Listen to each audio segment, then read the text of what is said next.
Hey y'all, it's Royce, and I'm back again to tell you about how my life changed beginning July 31st, 2004, and still now, all because I had a baby by Superman, part 3. We are now in January of 2008, and I am at my cousin's house, the same cousin that stays around the corner from him. He calls and he says that he wants to come and have a talk with me. I said, okay. He comes by. Superman is bearing gifts. There's a brand new car outside for me, a Lexus SUV, a brand new Sidekick phone, and he offers to buy me a house. After talking it over with my dad, my mom, it was absolutely not, because the house is not going to be in your name, and it's something that he can take from you at any moment if he gets mad. So I declined it. He then said, well, let me refurnish your townhouse. Okay. I was not asked about any type of furniture. They just showed up at my door one day and just started bringing stuff in. No lie. I had no say so. When it came down to me needing diapers and bottles and now formula, because I'm no longer able to breastfeed, my body wasn't producing enough milk. His mom did at one point come by with a bunch of diapers. I was very thankful. But that was it. There was nothing else. There was no help. There was nothing. At this point, I auditioned for a dancing gig at Holy Land. And I got the gig, so I began dancing in late January. So now I have a job. I'm working. On the days that I had to work, my child was with my parents. And on occasion, he would be with his father and the nanny and his girlfriend. Well, there were days where he would come home from seeing or spending time with his father, and he would be very colicky, throwing up, like sick. Fevers, would have to take him to the doctor. It was a lot. That relationship he was in ended. I find out later on that the reason my child was returned super colicky, sick, throwing up, all these things, only to then be told it was because they were purposely giving him food that was opposite of what he was eating. I would pack a bag and I would have it listed of what he should be eating for lunch, for dinner, all these things. And he was intentionally given the opposite. So when he would be returned home, he was sick, colicky, throwing up, having to go to the hospital. When I confronted the situation, I was told that that was a lie and that it was only done because they thought I was trying to micromanage, and they decided that they were just going to give him whatever they wanted to give him. Okay. I let it go, y'all. Now, again, we've had the birthday party. We've had our Christmas. Things seem to be going okay, right? We've now gone to mediation, and in mediation we agreed to a child support number, and it was drastically, probably a third of what one of my attorneys was requesting. I said that I didn't want to seem like I was out for his money, so I was okay with the amount that was given. Totally fine. Moving forward, I start dating. Now all of a sudden it's, I think we should make this work. This is your first kid. This is, my first kid. Let's make this work. Now, this is where I could probably be stupid. Well, I was dumb. I saw family. And I am a very forgiving person. If you know anything about me, I forgive way too much. So we decided to work on a relationship. Crazy, right? But we did. Almost immediately, I regretted it. I was forced to do things sexually that I did not necessarily agree with. But because I wasn't that experienced, I thought it was normal. And I never complained about it. I just felt like this was me experiencing things that maybe he has experienced and I have not. That's when things started turning verbally and physically and also mentally abusive. I was told that I was stupid. I was told that nobody would ever want me. I was told that everybody here loved him and hated me, and how does it feel to have my hometown turn on me. I better not ever leave him. If I left him ever, he would make my life a living hell. And he did. There were days that I would be at his home and I was threatened with a knife, and then it was laughed off. But when the knife was in my face, it was, I could kill you right now and get away with it because I could claim self-defense and they would believe me and not you, because who are you? That happened. He came to my house one day to pick up our child, and because I did not have a bag packed or orange Trident gum or soda in my refrigerator, he followed me into our child's closet and he grabbed me and he pushed me to the floor and said, in the future, I better have his bag waiting. I then left. I go out into the family room and I'm telling his best friend, the one that's an inch away from being a little person, and I'm like, get your friend, he's going crazy, what's wrong with him? Well, he comes in there and he, in front of his best friend as well as my goddaughter, my other goddaughter, he grabs my hair and he forces me to the floor. And he's like, who the are you talking to? Our child, who is not even 2 yet, is thinking he's playing. So he's grabbing at his leg with his baby voice and he throws me into the entertainment center.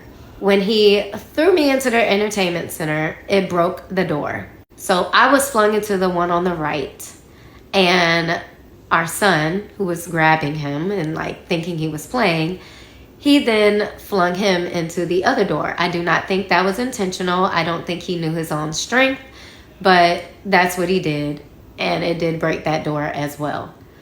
Our son started crying. His best friend was like, man, what you doing? Like, you know, that's a female.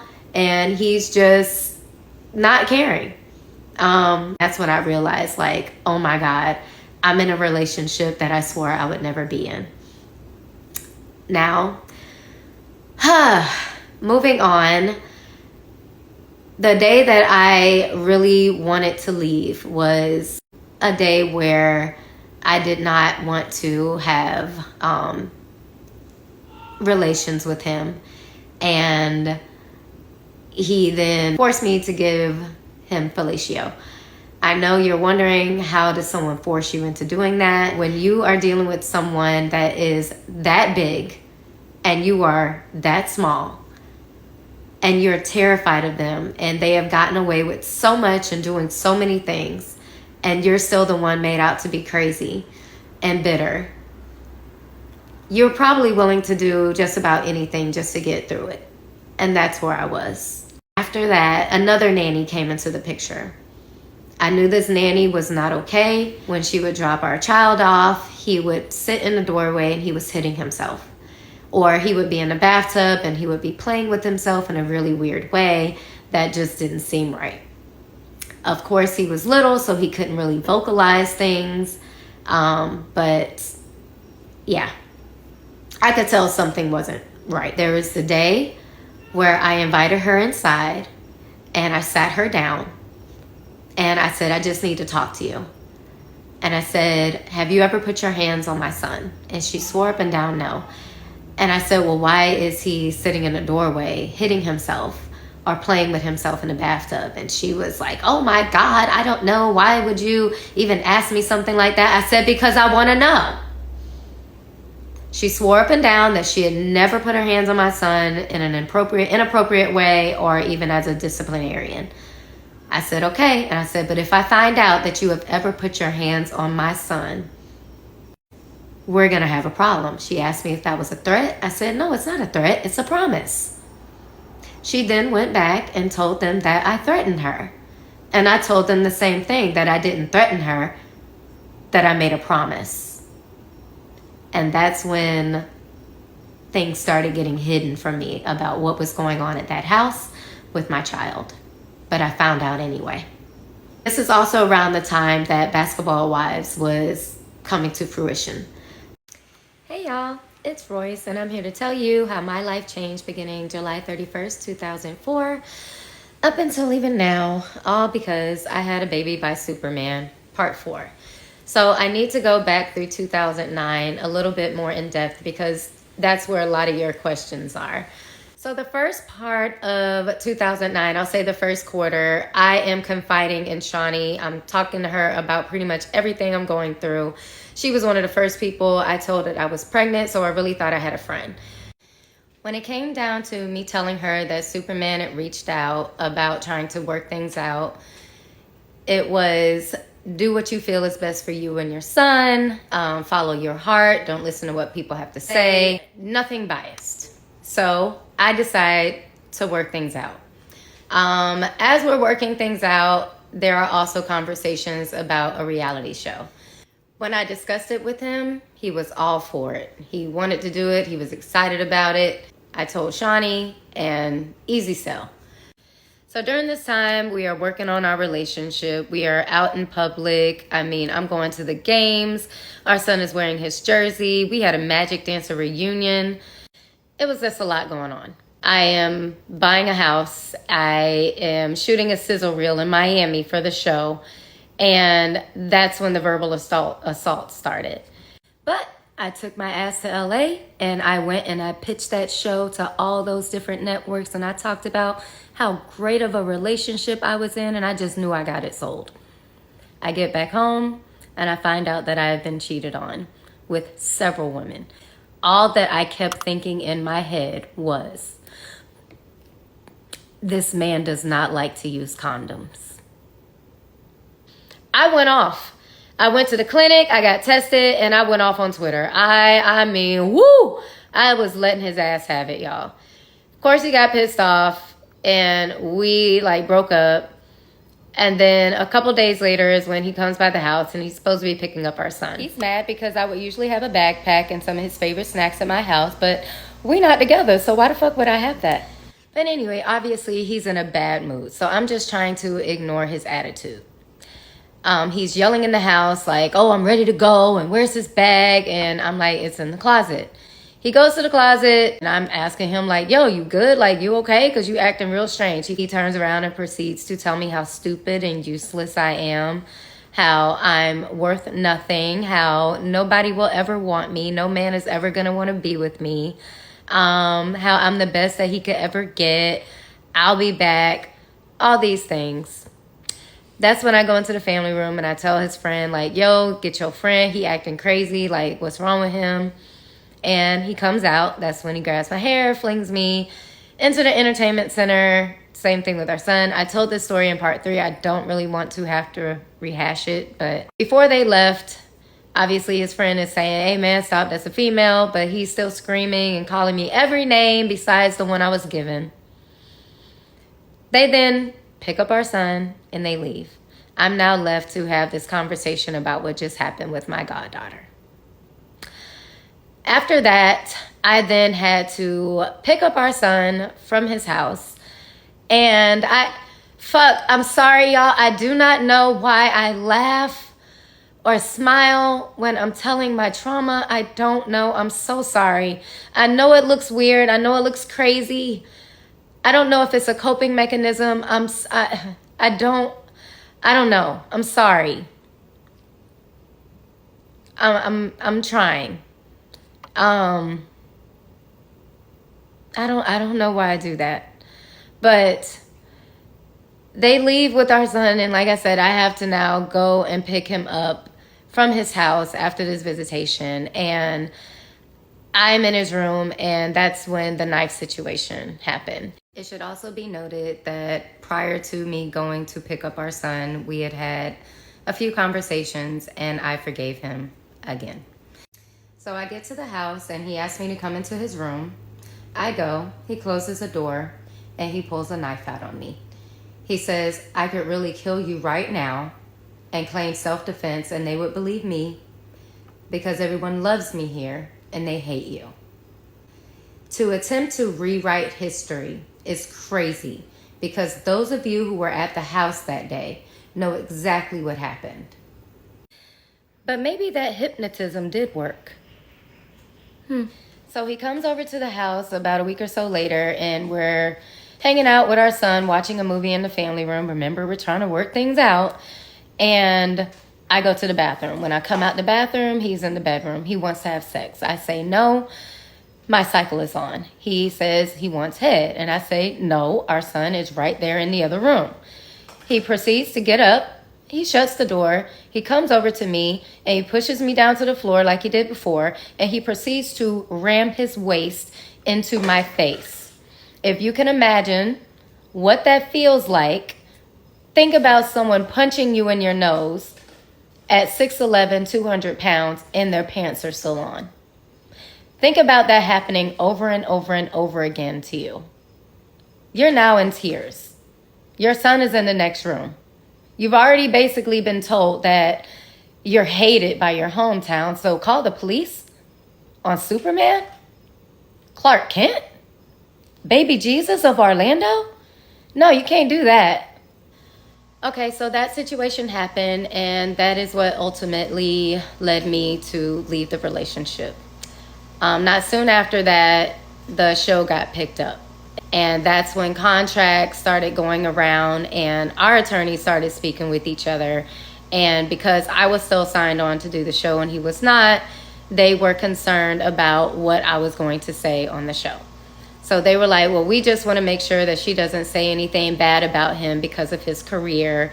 And we don't want any type of, defamation. And of course, I'm like, well, is it defamation if it's true? But okay. And then it was also me saying, well, I don't plan on that being my storyline. I don't have to talk bad about him. I don't really have to talk about him at all. The next day, my attorney calls me to his office and he's like, hey, you need to get here as soon as possible. I need you to sign this agreement. And I was like, what agreement? He said, the agreement about what we talked about yesterday with you and Superman. And I was like, oh, okay, cool. I get in my car, and I think I was even at the park because I was close. But I get to his office, and it's not even 4:50 yet. It's like 4:40 something.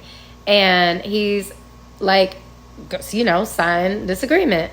So I'm looking at it first. I'm trying to at least skim it. And he goes, what are you doing? I'm like, I'm just checking I'm supposed to read everything. So he says it's basically the conversation that we had, a couple days prior, just in writing. I said, okay. I signed the paper. I trusted him to my detriment. He then goes, hurry up, we gotta go. I'm like, okay. So we're rushing out the office. I'm right behind this man, and we go to get in the car. He's like, what you doing? I was like, you said we gotta go. And he was like, well, not you. I was like, what do you mean, not me? He was like, you're not dressed appropriately. I had on an orange tank top and jeans and sneakers. This man went to court, and rather than me not be there for the judge to ask me if I knew what I was signing, for the judge to go through the different provisions of what that agreement said, and me have to agree to it, my attorney did that. You want to know what that agreement said? That I could not say his name, any type of insinuation, his middle name, nobody in his family's name, his friend's name. I couldn't even say my son's name, y'all. And if anybody in the room was even talking about him, I would have to leave. And it said not till death, but till death and the end of time. That attorney later withdrew as my attorney. But there's a new agreement in place, which trumps the old one. So as much as I wanted to fight it and argue it down because it was on some bullshit, my attorney had to remind me, it's not about the little battles. It's about the war.